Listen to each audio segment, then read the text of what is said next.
Hello everyone, स्वागत है आपका इक्षिता रिवीजन पॉइंट में। आज हम लेकर आए हैं एक बेहद महत्वपूर्ण टॉपिक, भारत का संवैधानिक विकास, जिसमें हम खास तौर पर बात करेंगे चार्टर एक्ट्स की। तो चलिए बिना देर किए वीडियो की शुरुआत करते हैं। चैनल को सब्सक्राइब नहीं किया, सब्सक्राइब कर लीजिएगा। इसी तरीके के इंपॉर्टेंट वीडियो आपको मिलते रहेंगे। हेलो एवरीवन, आज हम समझने जा रहे हैं भारत का संवैधानिक विकास, यानी आजादी से पहले भारत में कौन कौन से संवैधानिक बदलाव हुए और कैसे हमारा संविधान बना। द ईस्ट इंडिया कंपनी का शासन 015। भारत के संवैधानिक विकास को हम दो भागों में बांट सकते हैं। एक, ईस्ट इंडिया कंपनी का शासन 1773 से 1875। फिर इस दौर में भारत पर शासन ब्रिटिश ईस्ट इंडिया कंपनी के हाथ में था। मुख्य अधिनियम acts: regulating act 1773, Pitt's India act 1784, charter act 1733, charter act 1735। इन कानूनों ने भारत में कंपनी के शासन को वैधानिक रूप दिया और शासन की नींव रखी। सेक्शन 2, ब्रिटिश ताज का शासन 045। ब्रिटिश ताज का शासन 1858, 1947। 1857 की क्रांति के बाद ईस्ट इंडिया कंपनी का शासन समाप्त हुआ और सत्ता ब्रिटिश क्राउन के हाथ में आई।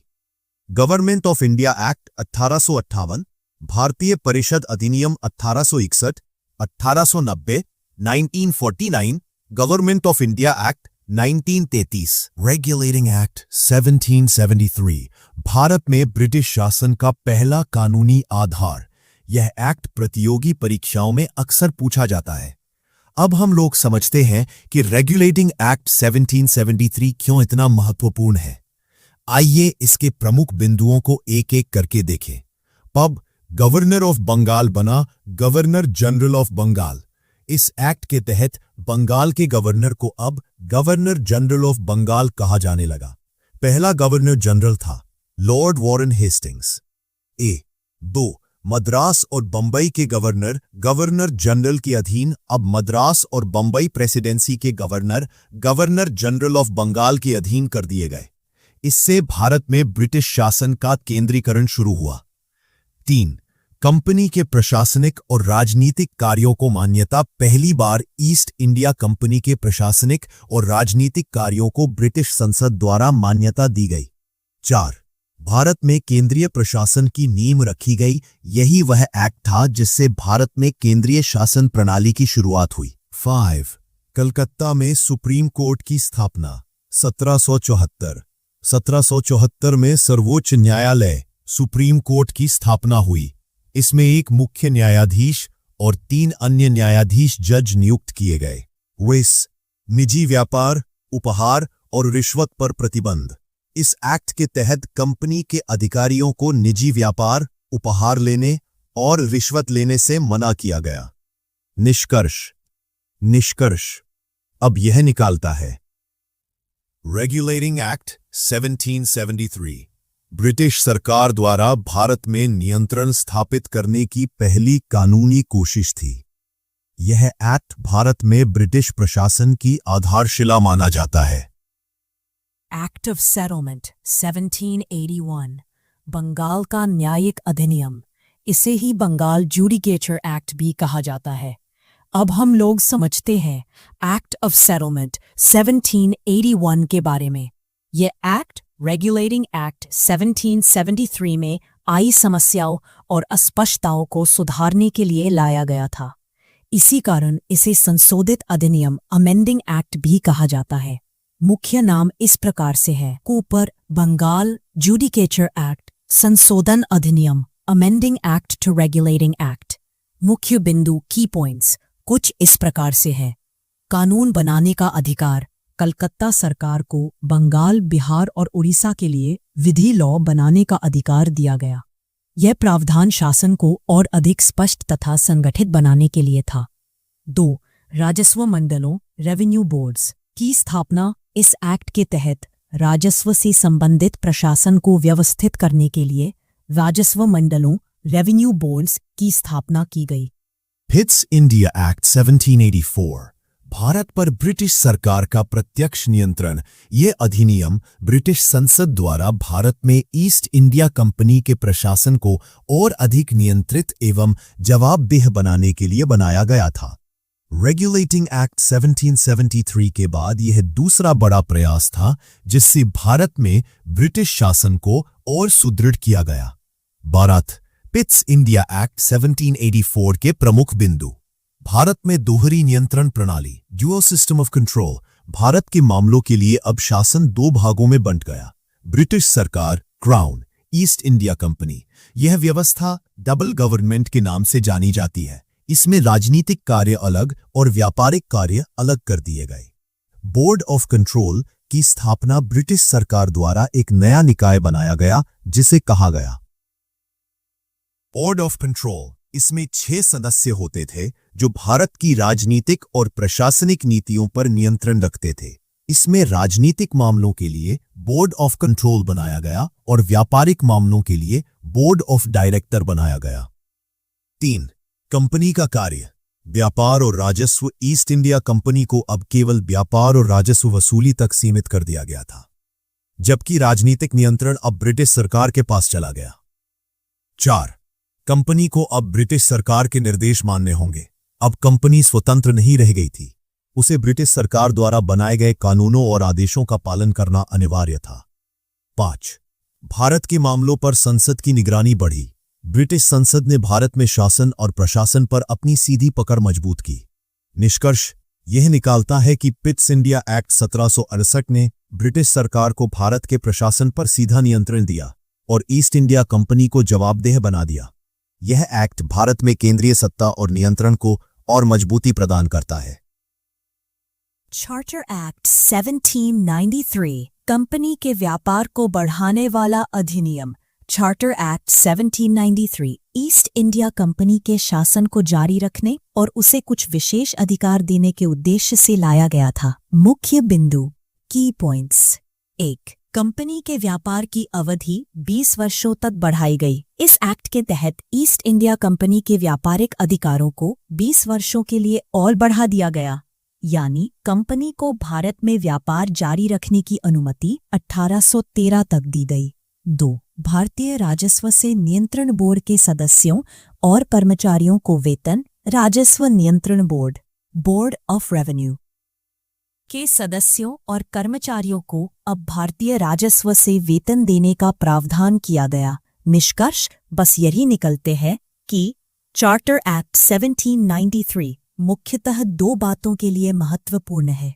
1. कंपनी के व्यापारिक अधिकारों को 20 वर्षों तक बढ़ाना। 2. ब्रिटिश अधिकारियों को भारतीय राजस्व से वेतन देना। चार्टर एक्ट 1813 कंपनी का व्यापारिक एकाधिकार समाप्त करने वाला अधिनियम। चार्टर एक्ट 1813 ब्रिटिश संसद द्वारा पारित वह अधिनियम था जिससे ईस्ट इंडिया कंपनी का भारत में व्यापार पर एकाधिकार समाप्त कर दिया गया। मुख्य बिंदु कुछ इस प्रकार है। नंबर 1. कंपनी को शासन का अधिकार अगले 20 वर्षों तक मिला। ईस्ट इंडिया कंपनी को भारत में प्रशासन व राजस्व नियंत्रण का अधिकार अगले 20 वर्षों तक और दिया गया। नंबर 2. व्यापारिक एकाधिकार समाप्त हुआ। ईस्ट इंडिया कंपनी का भारत के साथ व्यापार पर एकाधिकार, मोनोपोली, समाप्त कर दिया गया। अब अन्य ब्रिटिश व्यापारी भी भारत में व्यापार कर सकते थे, लेकिन 2 क्षेत्र ऐसे थे जहां एकाधिकार बना रहा। आगे चाय का व्यापार, चीन के साथ व्यापार, इन पर अभी भी कंपनी का एकाधिकार जारी रहा। नंबर 3. ईसाई मिशनियों को भारत में प्रचार की अनुमति दी। अब पहली बार ईसाई मिशनियों को भारत में धर्म प्रचार, रिलीजियस प्रीचिंग की कानूनी अनुमति दी गई। नंबर 4. भारतीय शिक्षा के लिए वार्षिक बजट दिया। भारत में शिक्षा के विकास के लिए कंपनी को हर साल 1 लाख रुपए खर्च करने का प्रावधान किया गया। नंबर 5. अंग्रेजी शिक्षा की नींव रखी गई। यही वह अधिनियम था जिससे भारत में अंग्रेजी शिक्षा की औपचारिक शुरुआत मानी जाती है। निष्कर्ष यह निकालता है, चार्टर एक्ट 1813 भारत में ब्रिटिश शासन के इतिहास का एक ऐतिहासिक मोड़ था। कंपनी का व्यापारिक अधिकार टूटा, भारत में शिक्षा व धार्मिक गतिविधियों के लिए दरवाजे खुले। याद रखने की ट्रिक, टीचर आए, मिशनरी आए, व्यापार गया, शिक्षा की शुरुआत हुई। चार्टर एक्ट 1833 भारत में केंद्रीय शासन और कानून निर्माण की शुरुआत। चार्टर एक्ट 1833 ब्रिटिश संसद द्वारा पारित एक ऐतिहासिक अधिनियम था जिसने भारत में एकीकृत प्रशासन और केंद्रीय कानून व्यवस्था की नींव रखी।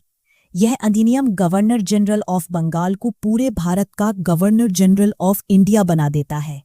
कुछ महत्वपूर्ण बिंदु इस प्रकार से है। नंबर 1, भारत में केंद्रीय शासन की स्थापना। अब भारत में एक ही सरकार होगी, यानी गवर्नर जनरल ऑफ इंडिया। पहला गवर्नर जनरल ऑफ इंडिया बना लॉर्ड विलियम बेंटिक। यही पहले बंगाल के गवर्नर जनरल थे। नंबर 2, विधायी शक्तियां केवल केंद्र के पास। इस एक्ट के तहत मद्रास और बॉम्बे की विधान परिषदों से कानून बनाने का अधिकार छीन लिया गया।